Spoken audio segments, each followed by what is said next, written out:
Buenas noches, soy Leonora Castaño y en la noche de hoy quiero compartirles un cuento de Roberto Bolaño que está publicado en el libro Llamadas Telefónicas que publicó Alfaguara. El cuento se llama Otro cuento ruso. Roberto Bolaño es un escritor chileno muy importante que murió en el año 2003 con apenas 50 años y que en vida fue reconocido ya como un escritor de renombre que con el paso de los años se ha vuelto para algunas personas un escritor de culto que yo me había particularmente resistido a leer precisamente por esos prejuicios que me causan a mí a veces esos cultos a ciertos escritores jóvenes, pero que con el paso del tiempo me he dado cuenta de que finalmente el prejuicio estaba equivocada. Tanto es así que por eso hoy quiero compartirles uno de sus cuentos cortos. Otro cuento ruso. En cierta ocasión, después de discutir con un amigo acerca de la identidad peregrina del arte, Amalfitano le refirió una historia que a él le contaron en Barcelona. La historia versaba sobre un sorche de la División Azul española que combatió en la Segunda Guerra Mundial, en el frente ruso, más concretamente en el Grupo de Ejércitos Norte, en una zona cercana a Novgorod. El sorche era un sevillano bajito, delgado como un palillo y de ojos azules que por esas cosas de la vida.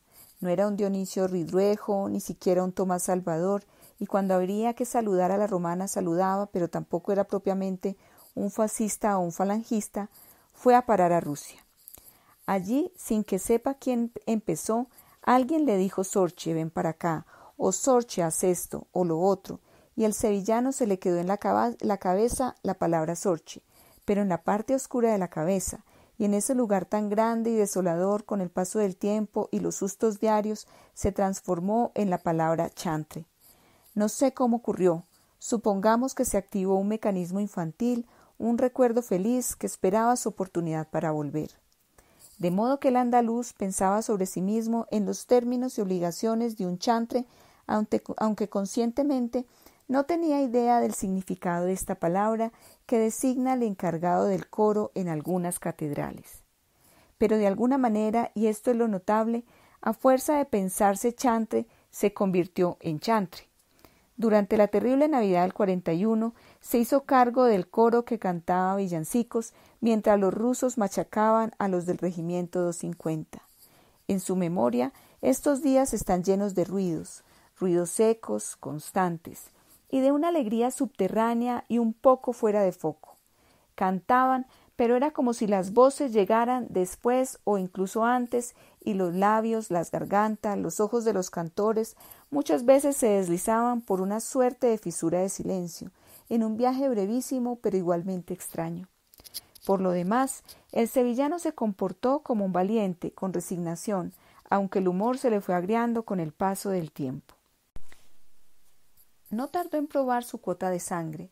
Una tarde, como al descuido, lo hirieron y durante 2 semanas permaneció internado en el Hospital Militar de Riga, al cuidado de robustas y sonrientes enfermeras del Reich, incrédulas ante el color de sus ojos, y de algunas feísimas enfermeras españolas voluntarias, probablemente hermanas, cuñadas o primas lejanas de José Antonio. Cuando lo dieron de alta sucedió algo que para el sevillano tendría graves consecuencias. En vez de recibir un billete con el destino correcto, le dieron uno que lo llevó a los cuarteles de un batallón de las SS, destacado a unos 300 kilómetros de su regimiento. Allí, rodeado de alemanes, austríacos, letones, lituanos, daneses, noruegos y suecos, todos mucho más altos y fuertes que él, intentó deshacer el equívoco utilizando un alemán rudimentario. Pero los SS le dieron largas y mientras se aclaraba el asunto, lo pusieron con una escoba a barrer el cuartel y con un cubo de agua y un estropajo a fregar la oblonga y enorme instalación de madera en donde retenían, interrogaban y torturaban a toda clase de prisioneros.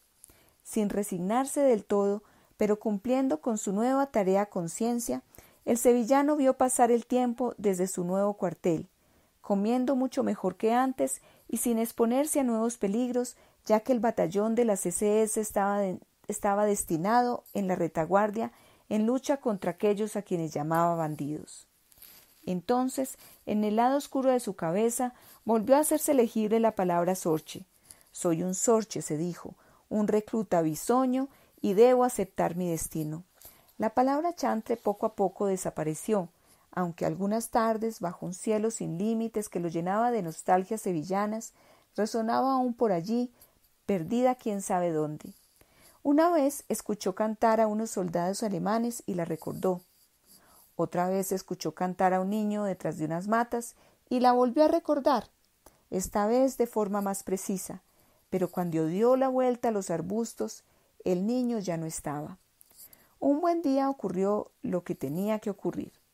El cuartel del batallón de las SS fue asaltado y tomado por un regimiento de caballería ruso, según unos, por un grupo de partisanos, según otros. El combate fue corto y se decantó enseguida en contra de los alemanes. Al cabo de una hora, los rusos encontraron al sevillano escondido en el edificio oblongo, vestido con el uniforme de auxiliar de las SS y rodeado de las no tan pretéritas infamias allí cometidas. Como quien dice, con las manos en la masa. No tardó en ser atado a una de las sillas que los SS usaban en los interrogatorios, una de esas sillas con correas en las patas y en los reposos, y a todo lo que los rusos preguntaba, él respondía en español que no entendía y que allí solo era un mandado. También intentó decirlo en alemán, pero en este idioma apenas conocía 4 palabras y los rusos ninguna. Estos, tras una rápida sesión de bofetadas y patadas, fueron a buscar a uno que sabía alemán y que se dedicaba a interrogar prisioneros en otra de las celdas del edificio oblongo. Antes de que regresaran, el sevillano escuchó disparos. Supo que estaban matando a algunos de los SS y perdió las esperanzas de salir bien librado que aún tenía. No obstante, cuando los disparos cesaron, volvió a aferrarse a la vida con todo su ser. El que sabía alemán le preguntó qué hacía allí, cuál era su función y su grado. El sevillano en alemán intentó explicarlo, pero en vano. Los rusos entonces le abrieron la boca y con unas tenazas que los alemanes destinaban para otras partes de la anatomía, empezaron a tirar y apretar su lengua. El dolor que sintió lo hizo lagrimear y dijo, o más bien gritó, la palabra ¡coño! Con las tenazas dentro de la boca, el exabrupto español se transformó y salió al espacio convertido en la ululante palabra Kunst.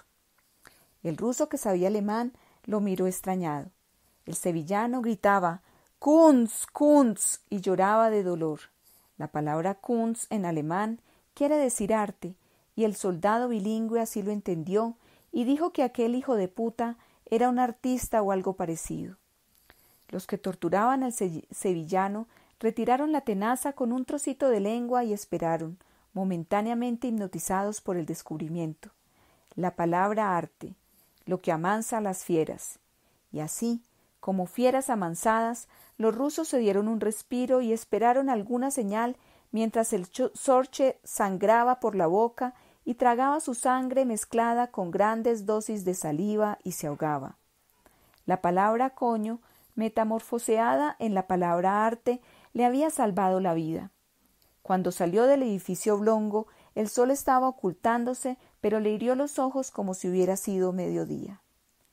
Se lo llevaron con el resto escaso de prisioneros y poco después otro ruso que sabía español pudo escuchar su historia y el sevillano fue a parar a un campo de prisioneros en Siberia mientras sus accidentales compañeros de iniquidades eran pasados por las armas. En Siberia estuvo hasta bien entrada la década del 50. En 1957 se instaló en Barcelona. A veces abría la boca y contaba sus batallitas con muy buen humor. Otras abría la boca y mostraba a quien quisiera verlo el trozo de lengua que le faltaba. Apenas era perceptible.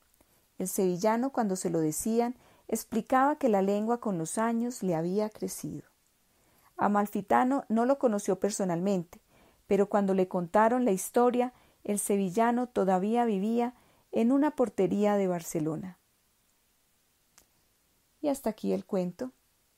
Soy Leonora Castaño y les envío un abrazo.